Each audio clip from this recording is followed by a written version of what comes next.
Welcome to our podcast summary of the breakdown from Victoria Song and David Imel on the Vergecast.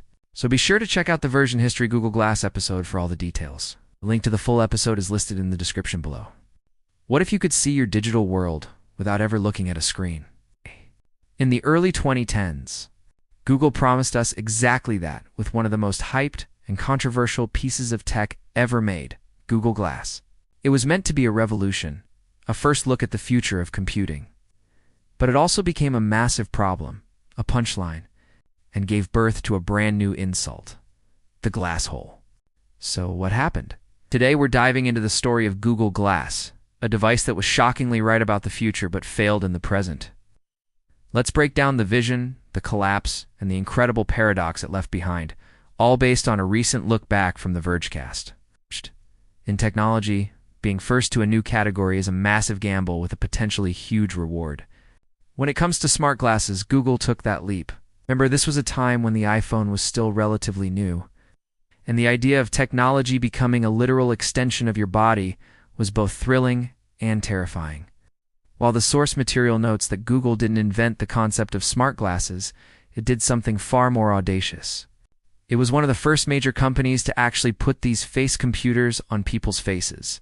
This wasn't just a new gadget, it was positioned as a true revolution.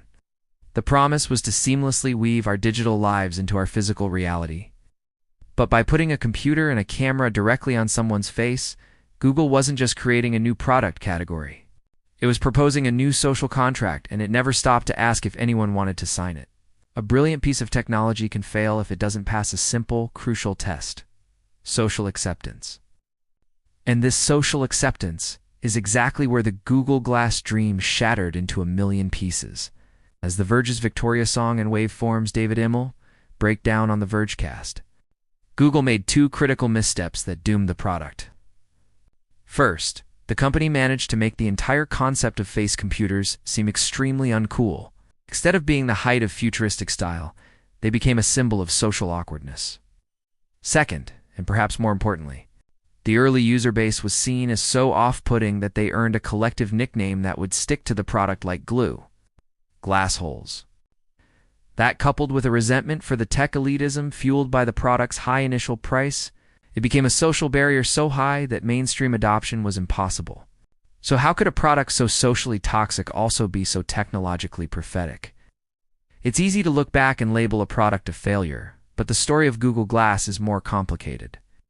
This is where we find the central paradox of this entire saga. The key question isn't just how it failed, but as the podcast highlights, why it failed despite being shockingly right about the future of technology. This is the core lesson of Google Glass. Technological possibility is not the same as social permission. Google correctly predicted our desire for integrated, accessible information, but it critically misunderstood the human element, failing to see the line between a helpful tool and a social trespass. Google Glass failed as a product, but it succeeded as a prophecy.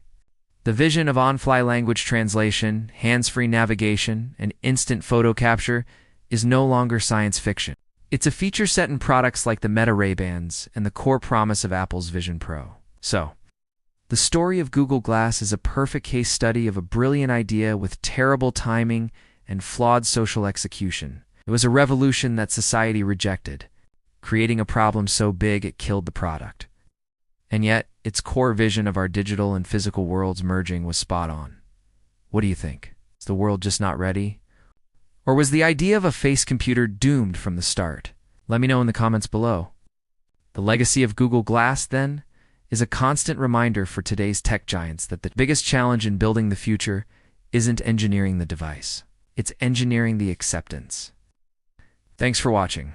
If you enjoyed this look into tech history, don't forget to like and subscribe for more. See you in the next one.